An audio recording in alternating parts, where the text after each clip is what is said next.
welcome, and thank you for joining us this evening. I hope that this finds you safe and healthy during this unprecedented time. I am Alex Bartfeld, ICA Miami's Artistic Director, and on behalf of our staff tonight, I hope you'll enjoy our first ever members live stream. Tonight, we're going to be thinking about the development of modern dance and the contributions of choreographer and dancer Ted Shawn, focusing on one of his seminal works, Dance of the Ages. Our speaker for the night, Adam Weinert, has been preparing a performance of Dance of the Ages, which is an extraordinary piece for ICA's Sculpture Garden. That was unfortunately postponed during the health crisis, but we are looking forward to presenting it at our soonest convenience. So this is scheduled to be our first performance commissioned by the Culture Club, which is ICA Miami's member group dedicated to supporting and preserving the work of important LGBTQAI artists. For those of you who don't know, Culture Club, which is chaired by the amazing Hal Phillips, has over 100 members worldwide and has allowed us to acquire as a museum over a dozen important works in the past year. For tonight's live stream, Adam has compiled archival material and created a Ted Shawn dance technique class. We hope it'll bring a bit of levity, entertainment, and exercise during this trying time. Now, for those of you meeting Adam for the first time, I'll give you a brief introduction. Adam is a dancer, researcher, and choreographer based in Hudson, New York. He has danced with the Metropolitan Opera Ballet Company, the Mark Morris Dance Group, Shen Wei Dance Arts, and Christopher Williams. He's also the co-founder of the Hudson Dance Collective. He's on faculty at Vassar College. Tonight's program also includes a Q&A with Dante Puleio, who is director of the Jose Limon Dance Company. I am still getting the hang of this Zoom thing myself quite clearly, but feel free to submit questions in the comment section throughout the talk as well for Adam to answer at the end. Now, lastly, tonight's program was made possible by the Yarkin family as well as an anonymous donor. We are grateful to the impressive and sustained support during this difficult time. Now, please enjoy. We look forward to future online members events and in-person ones too. Thanks. I'll turn over to Adam. Hi, hello everyone, and thank you, Alex, for that kind introduction. It's great to be here, and yes, my name is Adam Weinert. I was meant to bring my company to perform Ted Shawn's Dance of the Ages at the ICA Miami last month, but since that wasn't possible, I'm going to spend the next 30 or so minutes sharing with you what I've learned about Ted and try to bring you inside that world. Afterwards, I'll be joined by my colleague, Dante Puleio, and we can answer some of your questions. So yes, I've been chasing the ghost of Ted Shawn since 2013, when I was asked by MoMA to reconstruct some of his early solos. For those of you who may not be familiar, I'd like to tell you a little bit about Ted. He is credited as one of the founders of American modern dance. In 1915, he and his dance partner founded the first school for modern dance and trained people you may have heard of, such as Martha Graham, Doris Humphrey, and Charles Weidman. In 1930, he founded the Jacob's Pillow Dance Festival in the Berkshires with his all-male dance company called Ted Shawn and his Men Dancers. Up until that time, dancing was a profession that only women did. He and his men pushed back against significant resistance to make space for men on stage and advocate for what I like to think of as the homotopia he built in the woods. As part of my research, I found out that Shawn had gifted his works to the Museum of Modern Art sometime in the 1950s. The museum later gave these materials away to the New York Public Library for the Performing Arts.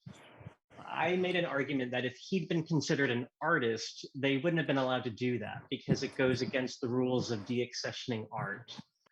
So me and my friends at Dance Tech built an augmented reality mobile app to reinstall his dances throughout the museum. It's a little hard to describe.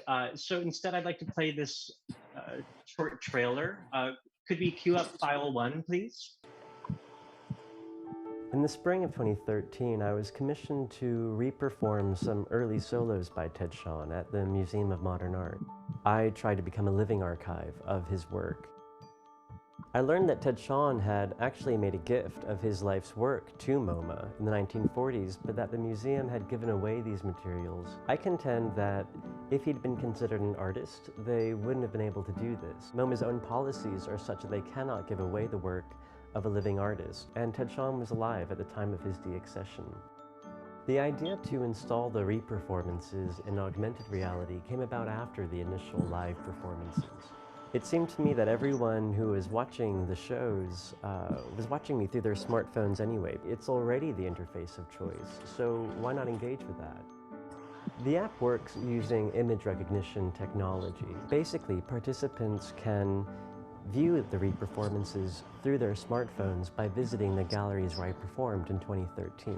The MoMA floor plan map is also rigged, so you can take that home with you or view it online to the same effect. With this project, I wanted to initiate a conversation and insert an alternative way to present performance in museum spaces. How can the museum frame performance appropriately? How to present performance, and what are they doing to preserve it? This was a way for me to put this material back in the museum where he intended it to be. Just as Ted Shawn was using the movement of labor to communicate with ordinary Americans, I wanted to try and find a way to engage with a contemporary audience.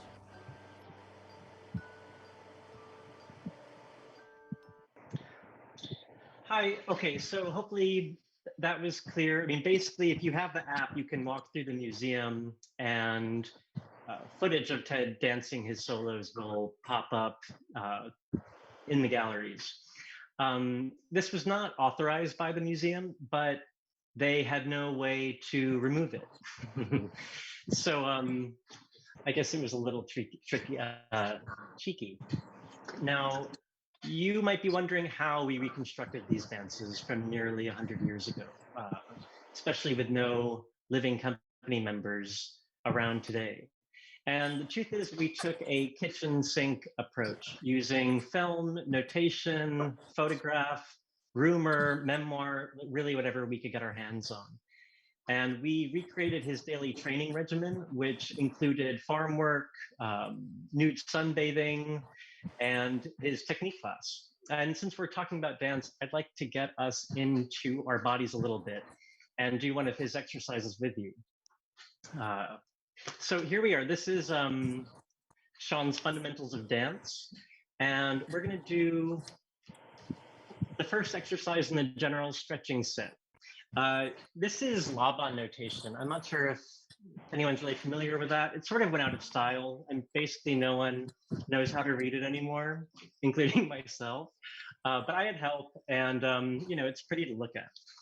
But so here we are, and you can stay seated, or like me, you can stand up. And I would like us all to imagine that we are some kind of old-timey lantern and draw fuel up through our feet and send that energy out through our hands. And we're going to reach up with one arm and the other arm and the right arm and the left arm. And then reach both hands forward, folding at the hips. This is called a flat back. And then reach to one side, reach to the other side, and hang down. And then here we'll take 6 little bounces. 1, 2, 3, 4, 5, 6, and roll up. And now we can do that again, okay? So let's reach out with one arm and the other arm, and the first arm, and the second arm, and both arms, lengthening the spine, energy out the top of the head. Connecting to our breath, we'll reach to one side, back to center, and the other side. back to center and dropping down. And here, 6 bounces. 1, 2, 3, 4, 5, 6. And rolling up. All right. Well, that's it for that. And hopefully you feel just a little bit in tune with your body, a little bit with your breath. And now that we're a little warmed up, I think it's time to meet Ted. So I'd like to show you Ted Shawn's 4 dances based on American folk music. This was one of his most popular solos. He didn't let anyone else perform it. He performed it all over the US at train stations, concert halls, union rallies. I mean, really, it was, he wanted something that would be relatable. You know, he wanted to get away from the sort of bourgeois ballet tradition, which he considered elitist and about fairies. Like, he wanted something that Americans, everyday Americans, could relate to, and he used relatable music. And anyway, enough talking. Could we cue up file 2 now, please?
an alumni of Jacobs Pillow and the photographer there in the 70s and 80s. It's my favorite kind of research, unverifiable and unverified. He told me over tea in a solarium how Ruth and Ted dismantled their first company, Dante Shawn. First, they gathered all their dancers around them, and they were seated in chairs, and all the dancers were on the floor. One by one, they asked the dancers to tell them which of their company costumes they would like to keep. And afterwards, Ruth and Ted sent the dancers out of the room. They talked for a little while and gathered all of the company paraphernalia, built them into a great pyre behind the Dante Shawn house, and very ceremoniously set it all ablaze. It was rumored that they squirreled away some of the most precious costumes for themselves. And it was wondered why they asked the dancers what they wanted if they were planning to burn it all anyway. There was another fire later, in the days of Ted Shawn and his men dancers. This one was accidental, when no one was around. They lost their archives, photographs, programs, records. Was it revenge? Fortunately, Ted kept fastidious records of all of their fans. Everyone he'd signed an autograph for, everyone who'd booked them, he had their names and addresses. He wrote to them and asked for it all back. And he got it. And a lot of that stuff is now here, in this cenotaph. What I'm dancing for you now is Ted's fire solo from Dance of the Ages. The dance that tells all of human history in a 4-act interpretive modern dance. And that show premiered pretty much 81 years ago today. And in this show, he's the forerunner. It's the Prometheus legend told differently.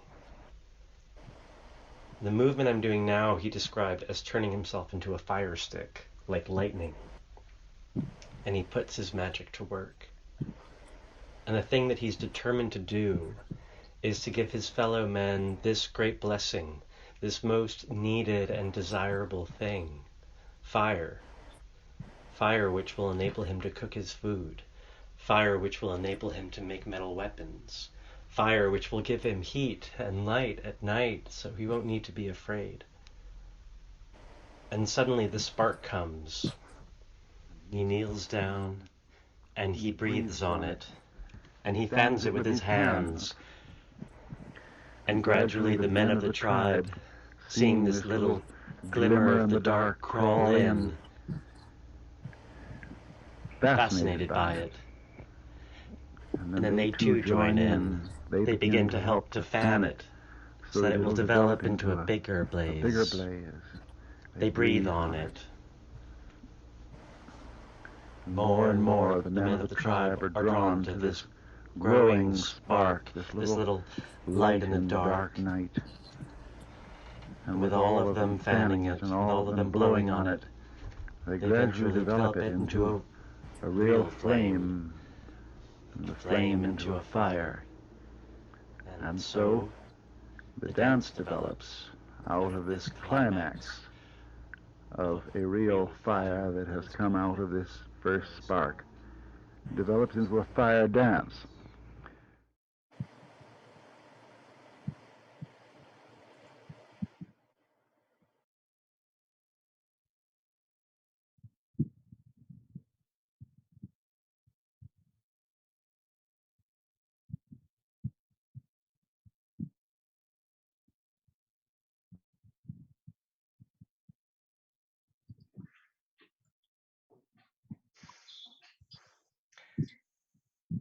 So what is the fire this time? I have this book my godmother gave me. It's called The Apocalypse and the Shape of Things to Come. It shows depictions of the end of the world in art for the last 1,000 years. 3 white horses, stuff like that. It shows how artists have been obsessed with the end of the world forever. And Ted saw a lot of apocalyptic events. He survived both world wars, the Spanish flu pandemic, He even gave a socially distanced performance in 1918 with his partner, Rich St. Dennis, where they performed the same duet on the same stage, but 8 feet apart. And what I love about Ted's work is how it's about beginnings. It's about creation. Like in that solo, fire is the spark of something new. He and his men rehearsed the steps that would manifest a more just world. And it's not just what his dances were about, but it's also what he did in real life. Fire is destructive for sure, but also generative. And like a forest ranger, he harnessed that power to create a thriving ecosystem in the form of Jacob's Pillow, America's longest running international dance festival. And his spark brought people together in a way that we can't do right now. I've often wondered why he isn't more well known today. Many of the students, like Martha and Doris, became a part of the dance canon in a way that he never achieved. And to me, this represents not only an untold chapter in dance history, but also an untold chapter in queer history. And perhaps it was the HIV/AIDS pandemic that left a gap where one may have carried his torch. Whatever the reason to pick up that torch, we've had to tunnel through media, like I said, notation, memoir, film, photograph, rumor, which fortunately Ted championed way back when they were new. And now we're here in this new format, a conversation happening on Facebook Live, via YouTube, via Zoom, a sentence which not very long ago would have sounded like gibberish. And we do have helpers out there. I want to give a little shout out to Sophia and Moises from ICA, who's back there making this all happen for us. And while we were reconstructing his dances from film, we decided to make our own dance film, chronicling our responses and perspectives on his work, trying to weave our personal narratives alongside his dance historical arc. And I'd like to play a clip from that film called Monument now. Could we cue up file 4, please?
All right.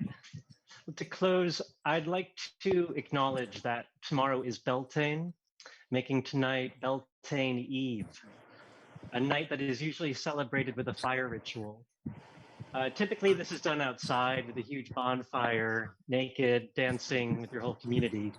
But it can also be performed at home with a candle or whatever you have. I invite you to join me or do this yourself afterwards. And Beltane is about choosing what we want to bring with us and what we want to leave behind. Tonight, we write down on a slip of paper something we'd like to abolish, something the world maybe could do without. I can think of a few things, and we safely set it ablaze.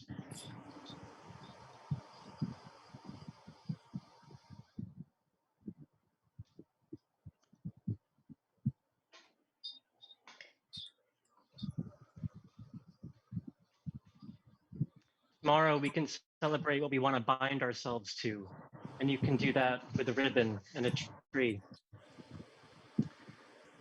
All right, well, that's it, ladies and gentlemen. Now I'd like to invite my colleague, Dante Puleio, and he and I can address some of your questions.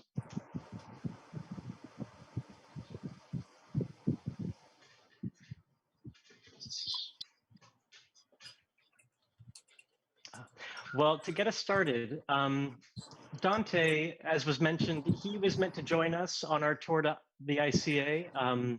He is one of the Teds. He performs Ted Shawn solo. He was also newly named the director of the Jose Limon Dance Company, and he's a Floridian. So there are lots of reasons why he's a great guy to have around right now. One thing I thought just to kick us off, we had a very maybe unusual relationship to Ted Shawn's work, where we're kind of piecing it together with bits of thread that we find. Typically, dance operates like an oral tradition, and you learn it from somebody who learned it from somebody who learned it from the source. And Dante danced with the Jose Limon Dance Company for a good number of years, and I wonder if you could talk maybe a little bit about the differences in those processes. Yeah, of course. We in the company would have someone come and they would restage the work. So we would have weeks on end with someone who danced the work and who learned it in process from Jose himself. So we would get this really in-depth understanding of the intention of the work, intention of each moment, and how we could build upon those moments to recreate and bring those ideas back to life. And in a new work, when we would have commissioned choreographers come in, they're creating on you. So in the moment, they're looking at your body, looking at how you move and how you respond to the other movers in the room. And then you're creating work in that moment. But in this process, it was so unique because we had 9 or 10 men in the room, and then we had Logan Kruger, our rehearsal director. And the 10 or 11 of us would stand there and look at this video, and we would extract these moments, and we would each have a different understanding of what we thought it looked like. And we would come to this consensus as a group and be like, okay, I think that's what's happening here. I think this is what my guy is doing. And okay, how does that fit in with your guy? Where was he standing? So there was a lot of dialogue between the current company of men working to bring this back to life. And that was such a different way of working with your fellow dancer, and then working with you as the person reconstructing the work. And it was really just another way to understand the history of modern dance, understand how our bodies responded to the movement being made in that time. And it was really exciting to just dive into work in a whole new fashion. Yeah, I remember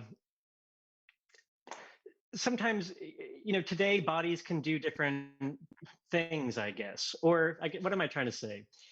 In watching some of the archival footage of Ted Shawn and his men dancers, and I'm sorry we didn't get to share with you any footage of the ensemble works, because I think that gets at something that the solos don't quite. But you're seeing all these men, they're not really trained dancers. it looks kind of rough and tumble, and there's something very there's something very special about that. And I think we worried sometimes that if we got too good at it, it wouldn't look like a Ted Shawn dance anymore.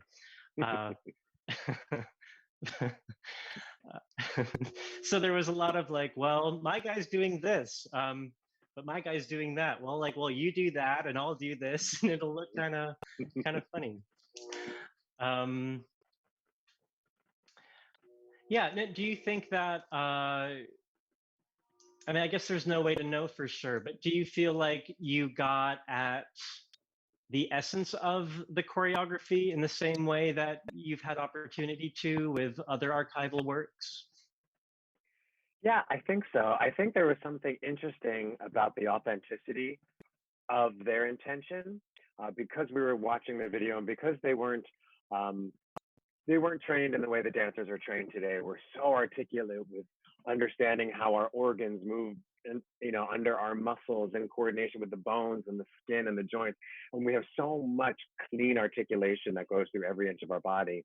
And these dancers from the early part of the century, they were just reaching and jumping.